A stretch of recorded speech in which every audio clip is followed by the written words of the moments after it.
ECI के ऐलान के बाद महाराष्ट्र विधानसभा चुनाव के लिए बीजेपी ने रविवार को 99 कैंडिडेट की पहली सूची जारी कर दी। 99 सीटों पर उम्मीदवार की सूची में पार्टी ने 75 विधायकों को फिर से मौका दिया है। पार्टी ने सिर्फ 3 विधायकों के टिकट काटे हैं। इसके साथ ही पार्टी ने 10 नए चेहरों को उतारा है जो पहली बार चुनाव लड़ेंगे। परिवारवाद का विरोध करने वाली बीजेपी ने वरिष्ठ नेताओं के बेटे, बेटी, भाई को उम्मीदवारी दी है। उम्मीदवारों की लिस्ट में 6 एसटी, 4 एससी और 89 अन्य उम्मीदवार हैं। 13 सीटों पर महिलाओं को भी अवसर दिया है। पहली सूची के बाद अब सबकी नजर बीजेपी की अगली सूची पर है। अब देखना दिलचस्प होगा कि बीजेपी अपने बचे करीब 29 विधायकों में से कितने के टिकट काटती है। ये भी देखना मजेदार होगा कि पार्टी क्या दिवंगत गोपीनाथ मुंडे के परिवार से किसी सदस्य को टिकट देती है या नहीं। राजनीतिक जानकारों का मानना है कि बीजेपी महाराष्ट्र में 156 से अधिक उम्मीदवार उतारने की कोशिश करेगी। बीजेपी ने प्रदेश अध्यक्ष चंद्रशेखर बावनकुले को उनकी पुरानी कमाठी सीट से उतारा है। विधायक टेकचंद सावरकर का टिकट काटकर प्रदेश अध्यक्ष बावनकुले को अवसर दिया है।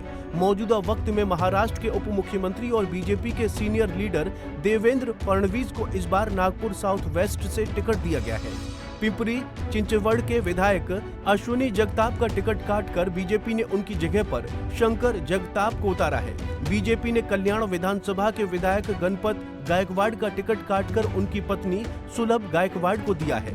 बता दें कि गणपत गायकवाड़ फिलहाल जेल में बंद है। पहली लिस्ट के 10 वो नए उम्मीदवार जो पहली बार बीजेपी के टिकट पर महाराष्ट्र के विधानसभा चुनाव लड़ रहे हैं। उनके नाम श्रीगोंदा से प्रतिभा पाचपुते, मालाड पश्चिम से विनोद शेलार, देवली देव से राजेश बकाने, भोकर से श्रीजया चौहान, चिंचवड़ से शंकर जगताप, गोंदिया से विनोद अग्रवाल, फुलंबरी से अनुराधा चौहान, कल्याण पूर्व से सुलभा गायकवाड़, इचल कंजरी से राहुल आवड़े और रावेर और अनमोल जावले हैं। बीजेपी ने अपनी लिस्ट में 13 महिलाओं को भी महाराष्ट्र की चुनावी जंग में उतारा है। उनके नाम भोकर से श्रीजया अशोक चौहान, फुलंबरी से अनुराधा अतुल चौहान, नासिक से सीमा ताई महेश शेहरे, कल्याण पूर्व से सुलभा गायकवाड़, बेलापुर से विजय महात्रे, दहिसर से मनीषा अशोक चौधरी, गोरेगांव से विद्या ठाकुर, पार्वती से माधुरी सतीश मिसाल, शेगांव से मोनिका राजीव जागले, श्रीगोंडा से प्रतिभा पचपुते, कैज से नमिता मोदंडा, चिखली से श्वेता महाले और जिंतूर से मेघना बोडीकर है। खैर सुनिए कि शिवसेना शिंदे गुट के लीडर राजू बागमारे ने महाराष्ट्र विधानसभा चुनाव के लिए बीजेपी द्वारा उम्मीदवारों की पहली सूची जारी करने पर क्या कहा। महाविकास आघाड़ी में खींचतान नहीं हो रही है।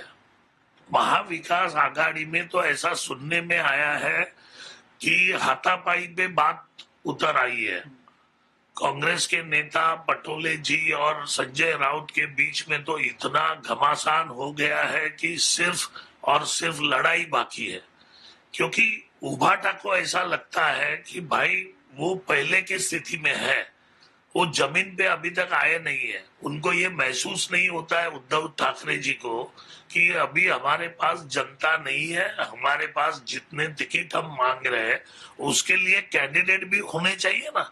उनके पास कैंडिडेट भी नहीं है, वो बुला बुला के कैंडिडेट देने की कोशिश कर रहे हैं और यहाँ कांग्रेस और एनसीपी के साथ फाइट कर रहे हैं।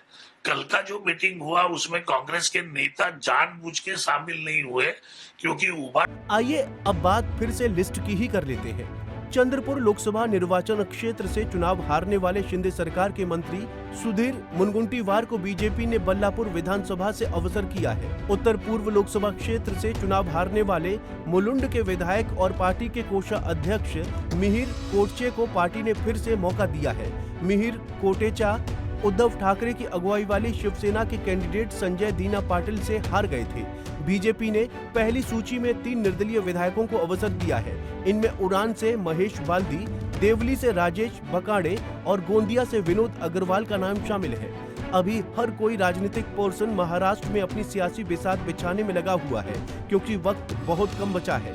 ईसीआई के अनुसार महाराष्ट्र की 288 विधानसभा सीटों पर एक ही फेज में आगामी 20 नवंबर को मतदान होना है और 23 नवंबर को नतीजे आने हैं। इस बार महायुति और महाविकास आघाड़ी में नाक की लड़ाई दिख रही है।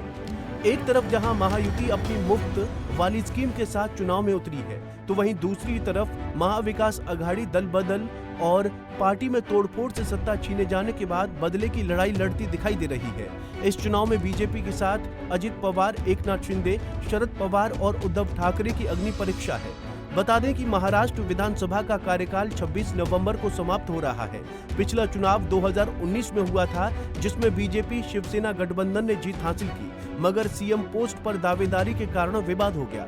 शिवसेना नेता उद्धव ठाकरे ने बीजेपी से अलग होकर कांग्रेस एनसीपी के साथ दोस्ती की और सीएम बने। उन्होंने अपने गठबंधन का नाम महाविकास अघाड़ी दिया। 2022 में शिवसेना में विद्रोह हुआ और 40 विधायकों के साथ एकनाथ शिंदे ने बीजेपी के साथ सरकार बनाई और 2023 में अजित पवार भी एनसीपी के एक गुट के साथ सरकार में शामिल हुए। राजनीतिक उठापटक के बाद पिछले 2 साल से महायुति और एमवीए आमने सामने हैं। लोकसभा चुनाव में दोनों गठबंधन के बीच मुकाबला हुआ। महाविकास अघाड़ी ने 48 में से 30 सीटें जीतकर बड़ी जीत हासिल की है। बीजेपी की अगुवाई वाली महायुति को सिर्फ 17 सीटों से ही संतोष करना पड़ा है। ये चुनाव एनसीपी और शिवसेना के बंटवारे के बाद पहला बड़ा चुनाव था। Bureau report, Punjab Kesari TV. हमसे जुड़े रहने के लिए हमारे YouTube चैनल को सब्सक्राइब करें और नई वीडियो की नोटिफिकेशन के लिए बेल आइकॉन को दबाएं।